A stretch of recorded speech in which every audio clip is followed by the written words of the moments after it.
Hello students, myself Maitri Dave and we are going to understand in today's lecture the technical terms and the requirements of a good stair. So let us start with the first topic, that is what is stairs, right? So here we can say it is a series of steps arranged to connect the different floor of the building, right? And they are generally provided for the easy, safe and comfortable mode of communication. Again, it can be made up of different materials like timber, stone, bricks, steel, and reinforced concrete. So that is the basic introduction of steps. Now, the next question is what should be the dimensions of these steps? So let us understand that first. Here, for the dimension of a step, we can say for comfortable ascent and descent, the rise and tread of a step should be well proportioned. It means we have to follow some thumb rules, and here a list of thumb rules are there. First one is 2 times rise in centimeter plus going in centimeter should be equal to 60.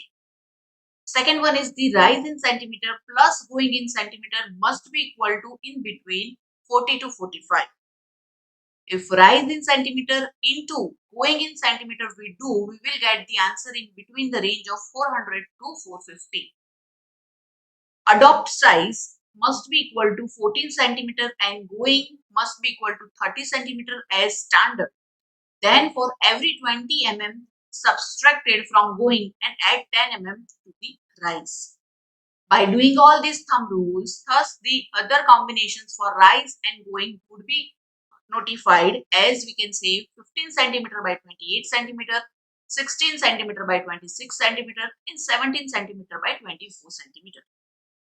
Now, when I talk about specifically for residential building, the common size of the steps is 16 centimeter by 26 centimeter.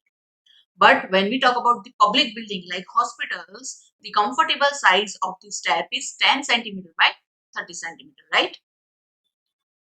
Now, let us understand first the technical terms used in the steps. So here the first thing is step. So here you can see in clearly this image where step is a portion of stair which permits ascent or descent. It is comprised of tread and the riser, and a stair is composed of set of steps, right? Next is the tread. Now what is tread? So it is the upper horizontal portion of a step upon which the foot is placed while ascending or descending. It means simply where we put our feet is known as the tread.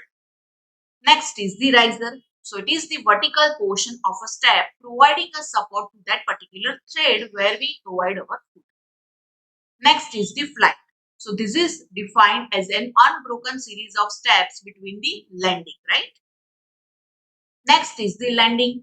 So it is the level platform at the top or bottom of a flight between the floors. A landing facilitates change of direction and provides an opportunity for the rest during the use of the stair, right? Now let's move to the next term, which is rise.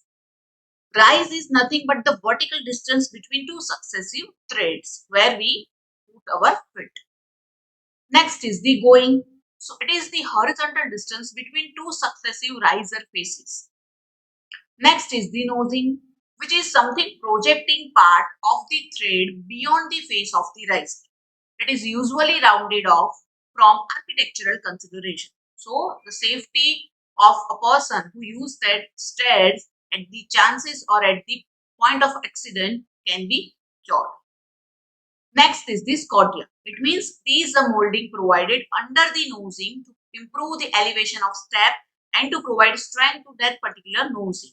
You can see a curved portion where we put our leg at the outer side. That curved portion is the nosing, right?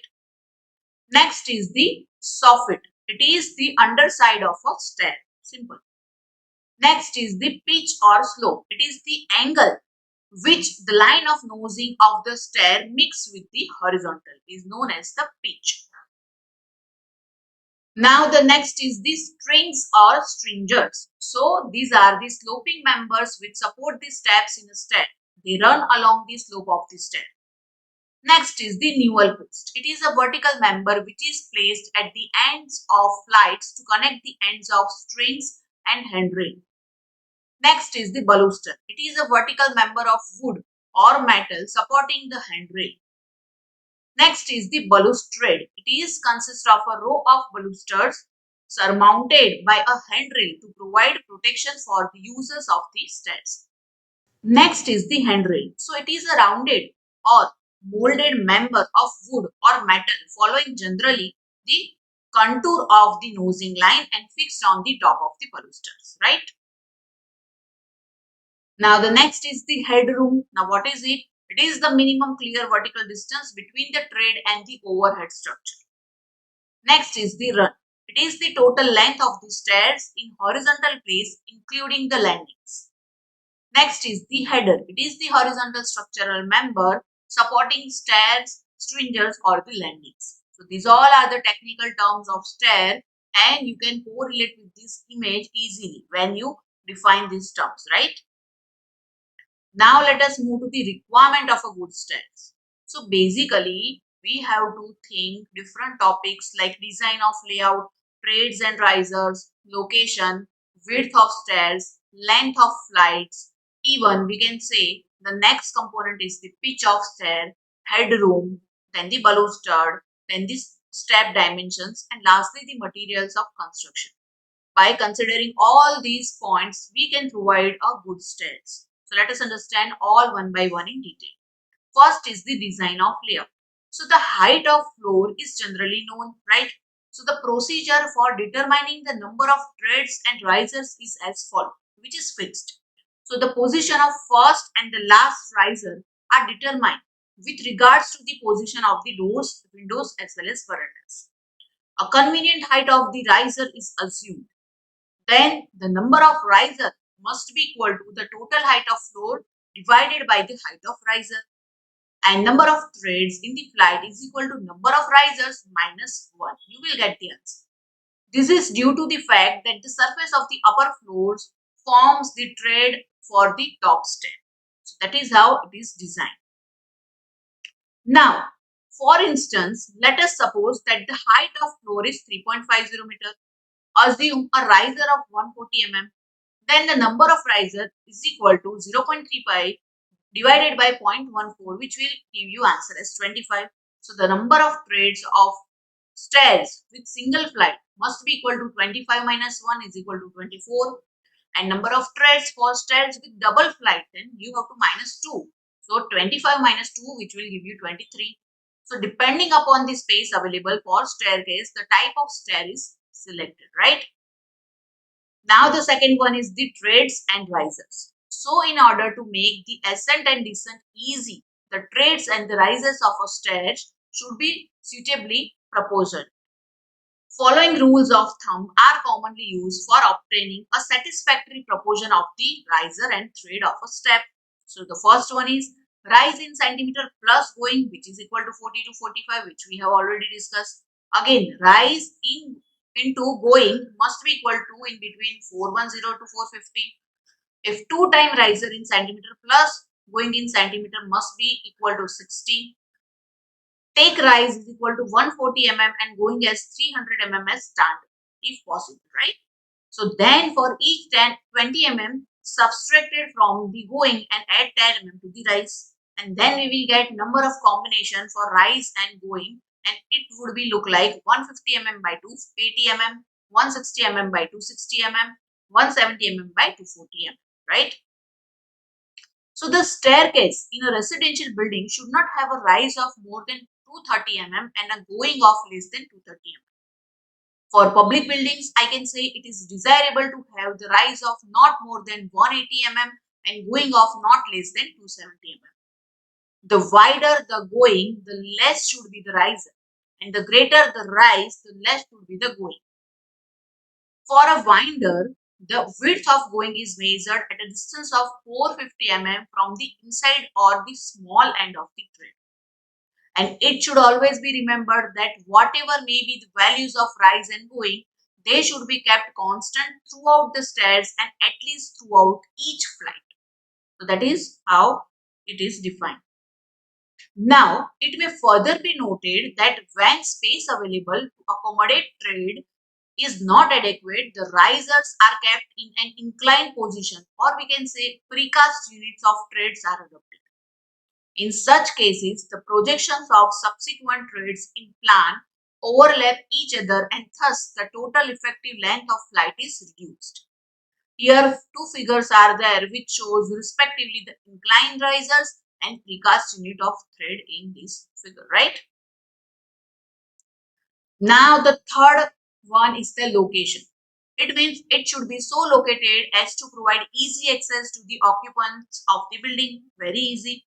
It should be so located that it will lighten and ventilated directly from the exteriors. It should be so located that to have approaches convenient and spacious, right? Now the fourth one is the width of stair. So it should be wide enough to carry the user without much crowd or inconvenience. Width of stairs depends upon its location in the building and the type of building itself. In a domestic building, a 90 mm wide stair is sufficient, while in public building 1.5 to 1.8 mm width may be required. Next is the fifth one, length of flight. From comfort point of view, the number of steps are not more than 12 and not less than 3. Minimum steps doesn't make sense, and too much steps again doesn't make sense because we provide landing in between for the comfort. Next is the sixth one, pitch of stair. The pitch of stairs should match with the French theory, which says the labor of moving vertically is about twice that of moving horizontally if the average human stride is taken as 23 inches. If the rise and going are measured in the inch units, the best pitch of the stairs is that inclination which by twising the rise and adding the going equals to 23. When measured this thing in centimeter units, the comfortable slope is achieved when twice rise plus going is equal to 60 approximately.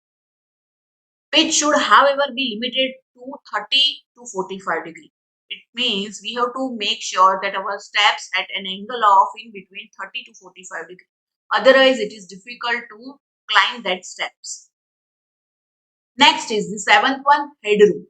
So clear distance between the thread and soffit of the flight immediately above it should not be less than 2.1 to 2.3 meter, so that even a tall person can use the stairs with some luggage on his head. Next is the eighth one, which is balustrade. So open well stairs should always be provided with the balustrade to provide safety to the user, while wide stairs should have handrail to the both the sides. Next is the ninth one, which is step dimensions. The rise and going should be of such dimension as to provide the comfort to the users. Their proportions should also be such that to provide desirable pitch of the stairs. And the going should not be less than 25 centimeter through 30 centimeter going is quite comfortable. The rise should be between 10 centimeter to 15 centimeter. And the width of landing should not be less than the width of stairs. So these are the rules for steps dimensions. And the last one is the materials of construction. Now the material should be in such a way it will provide the sufficient strength and it should be fire resistance. So with this we have completed a requirement of good stairs and basic terminologies used for stairs. I hope you understand both this topic in detail. Thank you for watching this video. We will see you soon in the next lecture.